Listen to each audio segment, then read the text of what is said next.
For today's video, meron tayong offline na dumating, isang Honda Click 150. Siyempre, una sa lahat, idadiagnose muna ang motor. Hanapin kung anong problema dito. Dito sa Moto Tires, hindi agad palit-palit ng pyesa. Bago namin galawin ang scooter mo, visual check muna tayo. Bakit? Kasi baka simpleng wiring lang, battery contact o maluwag na tornilyo. Hindi na kailangan gumastos ng malaki kung simple lang pala ang sira. Ang mahalaga sa amin, makatipid ka, hindi yung mapilitan kang bumili agad ng pyesa. Dito, maaasigurado ka na hanes ang mga mekaniko.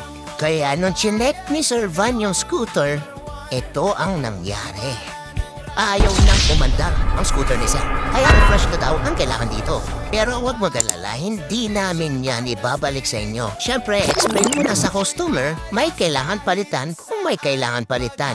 Pero i-check muna natin kung ano ba ang kailangan palitan dito. Siyempre, kailangan muna natin ibaba ang cylinder head para malinis ang carbon deposits at ma-check ang valve condition. Pangalawa, ang cylinder block para ma-check at palitan ang piston ring kung kailangan. Pero dito sa video makikita nyo, yung barbola niya may tama agad. Pansin nyo, kailangan na rin palitan yan. Dito naman sa cylinder head, kung mapapansin nyo, may gas-gas na. At pag may gas-gas, malaki ang epekto sa performance ng motor. Kung makikita nyo sa video, papalitan lahat ng problema sa scooter ni Sir. Dito sa Moto Tires, sinisigurado namin na gawang kasa ang aming serbisyo.